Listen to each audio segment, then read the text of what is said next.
for coming. Who can tell what's Damiana and what's Ganja at a glance? I've had trouble all day and now I'm feeling dizzy. Anyway, there's been lots of police on the roads. I really appreciate everyone coming. And it shows how much people feel about the issue. Us hippies here in Nimbin, you know, I've been here 30 years now, and Paul Joseph up the end here, one of the originators, was very passionate about the police this morning, mate. I feel too weary to even get angry.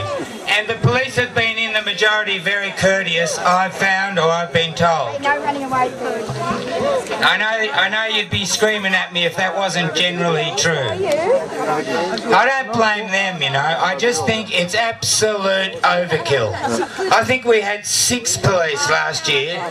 This year, I bet there's more than 60. They brought 6 horses with riot gear on. Mate, this is hippies having a riot. Thank you, Ganja Faeries.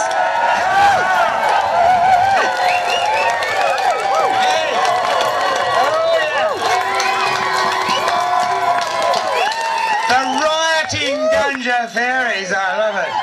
Mate, they smoked a lot of pot.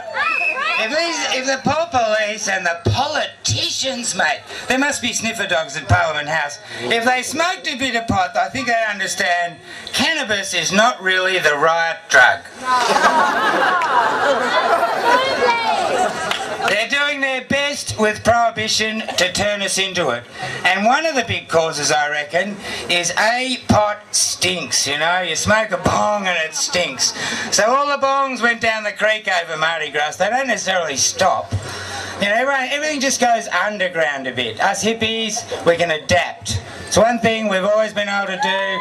We've had a hard time for a long time, mate. We'll outlive the lot of them.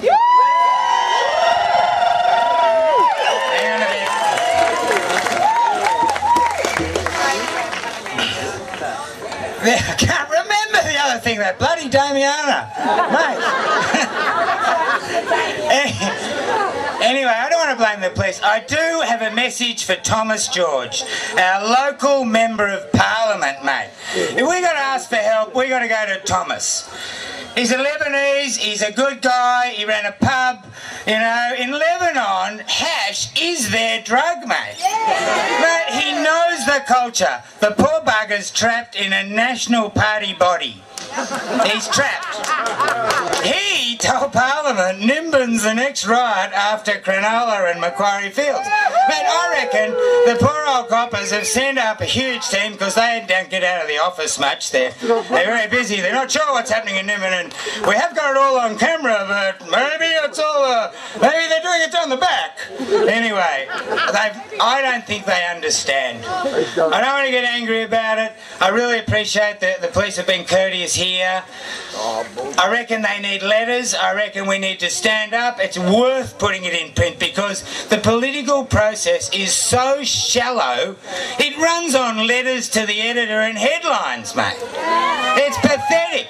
How does a community get heard? For 5 years, good people in the town have asked for a few police walking the beat.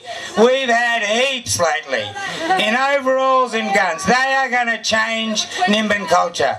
They won't get rid of us, but what they do when they persecute pot, which is in the marketplace with all the other drugs nowadays, and there's a new generation out there who'll drop a bit of acid or snort a bit of ice. No one finds that because it doesn't smell like cannabis, or it's not that natural, beautiful, herbal thing, mate. Hey!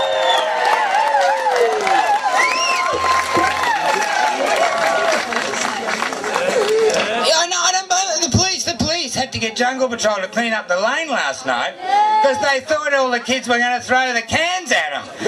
You know, they've got riot instructions. It's in a manual. It had someone in Canberra wrote it, I'll betcha. Anyway, I'm going to introduce you to a couple of people. I'll rave all day, mate. And Paul Joseph. Let's start. There's one good idea that came out of the police. We will adapt. Next year, we're going to have cake competitions. Mate, no one's to use anything and with cannabis in it, of course. We'll have Damiana cakes, we'll have all sorts of cakes, mate.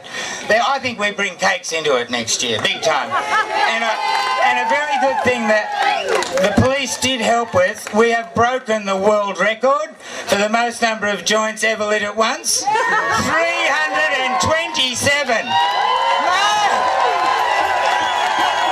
Paul Joseph, come on. This is Paul Joseph. He was one of the founders of the Nimbin alternative movement back in the Aquarius Festival days. He was upset at the number of police here, sort of threatening the culture, I reckon. One of the good things about being an Aussie is if you're lucky you get to own a bit of dirt, mate. We ain't leaving. This is Paul Joseph. Thank you. I don't know how many of you know it, but this week we're celebrating the 33rd anniversary of the Aquarius Festival. 33 years ago, on the 12th of May, we had an amazing time in this very spot. And we're celebrating that next week at the Channon Market, along with the 25th anniversary of the Chai Tent, which is just as very recent as Easter, been down at Lake Cowell and supporting the action down there. It's really important times that we're looking over this great expanse of time of what it is that we're celebrating here, and it hit me today what that's all about. Over this weekend I've really felt this impingement on what I think is the most precious thing about being in Nimbin, and that's the sense of freedom. We've had that since the very first moment we came here. I've got a letter from the one policeman that was in the town when we first came and asked if we could have a festival in this town.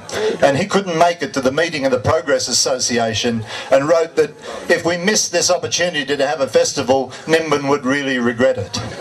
So we thank that policeman very much. Thank you, Bob Marsh. He was a great and wise man and a great member of this community, and the great thing that we experienced here was this incredible friendliness that was natural to being in the country. And to me last night I felt a bit intimidated walking along the street, seeing police in rows of 6 and trying to look obscure, and in horses doing parades, and I felt it took me back, deja vu, to the reason that I first left the city, which was in 1968, and I was a folk singer on the back of a truck in front of 5,000 people in the moratorium. And it was an amazing moment because that year there'd been people killed, young people like us, students killed. There'd been Martin Luther King killed. There'd been Bob Kennedy killed. All in that year. It was a really frightening time. We felt the world was coming on top of us. And at this amazing time in this moratorium, everybody there with great smiles and friendliness, and the police came out, formed a wedge and went in violently, knocking people to the ground. To me, I couldn't live in a culture like that, and I've never gone back to the city since that time. So the Aquarius Festival was a great time, not only for what we shared in that moment, but for what's gone on since then and all the things that have happened since then.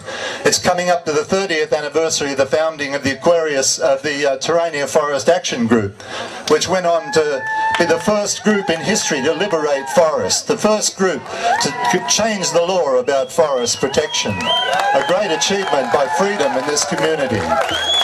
And I think that's what we celebrate here at the MardiGrass as well, is that celebration of freedom, that feeling of ownership. When we came here, this was a ghost town. We bought, which was a wonderful thing for anti-war activists, we bought the RSL Club for $500. The Rainbow Cafe, that whole building cost us $1,000. The Hemp Embassy we bought for $1,000. So here it was, a community gathered and owned half the town. We had the freedom of the streets, and that's what we've always had, and that's what we keep needing to have. It's that freedom, that friendliness, that joyfulness, that belonging that is part of what we are in this community. And I celebrate that. And I'd hope that next year we might be able to invite the police with those beautiful horses, maybe dress them a little bit more gently, but join the parade, that share with us in the freedom of the streets. We've done no harm. We're here for good. We're here for kindness. Everybody share that kindness, join with us, and let's keep building community. That's the one precious thing this world needs now.